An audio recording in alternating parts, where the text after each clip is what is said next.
Assalamualaikum warahmatullahi wabarakatuh. Perkenalkan, nama saya Juliana. Saya dari Prodi Ekonomi Syariah kelas 3D.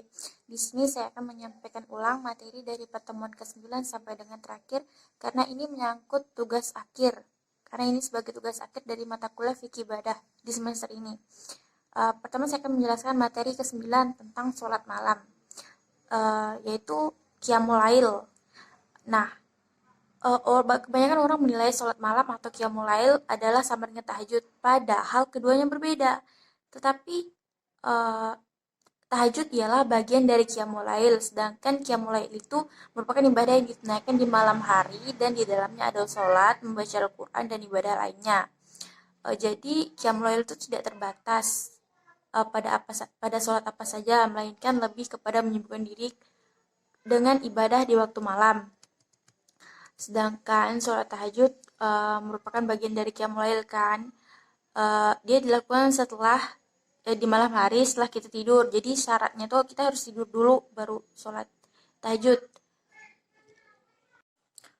Kemudian lanjut dengan sholat duha, yaitu sholat yang dilakukan setelah terbit matahari sampai menjelang waktu zuhur. Waktu terbaik melakukan yakni dari pukul 8 sampai dengan 11.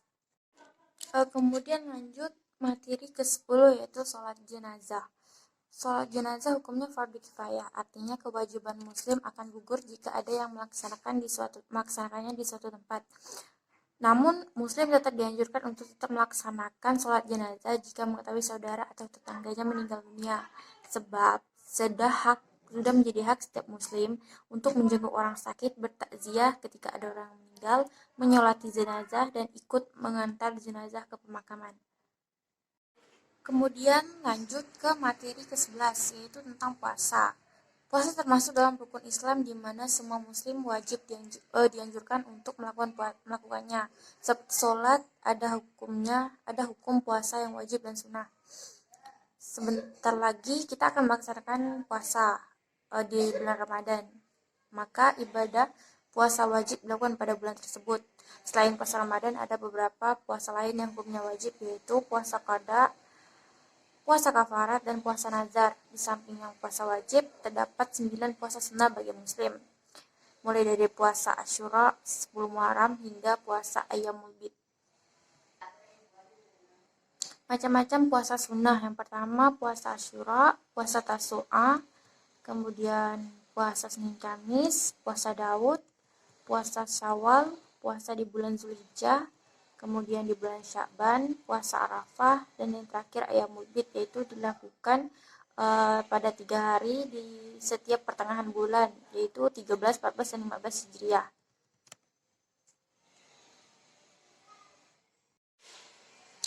Kemudian lanjut ke materi yang ke-12, yaitu tentang zakat. Zakat adalah sejumlah harta yang wajib dikeluarkan oleh umat muslim untuk diberikan kepada golongan yang berhak menerima seperti fakir, miskin, dan semacamnya sesuai dengan yang ditetapkan oleh syariah. Zakat termasuk rukun Islam keempat dan menjadi salah satu unsur paling penting dalam menegakkan syariat Islam.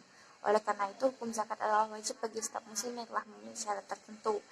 Zakat juga merupakan bentuk ibadah seperti sholat, puasa, dan lainnya yang telah diatur dengan rincian berdasarkan Al-Quran dan Sunnah. Macam-macam zakat itu ada 2. Yang pertama zakat fitrah, yaitu zakat yang dikeluarkan muslim menjelang hari raya Idul Fitri pada bulan Ramadan.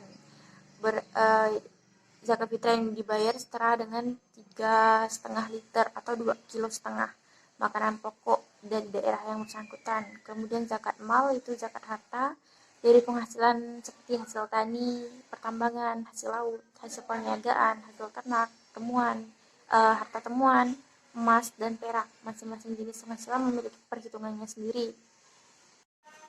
Kemudian lanjut materi yang terakhir, yaitu tentang nikah.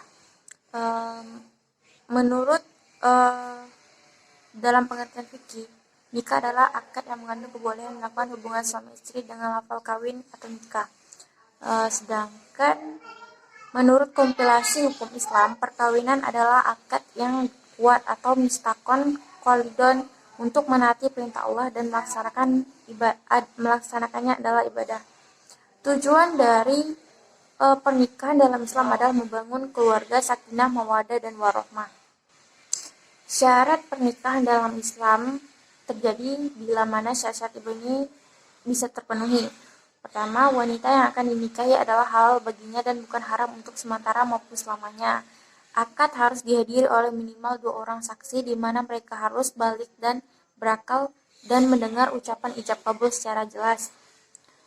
Kemudian adanya wali yang memiliki kekuasaan untuk menikahkan seorang perempuan di bawah perwaliannya. Kemudian calon suami harus laki-laki, beragama Islam, mampu fisik dan psikologis, dan memiliki kerelaan diri untuk menikah.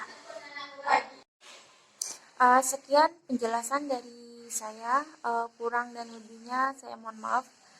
Wassalamualaikum warahmatullahi wabarakatuh.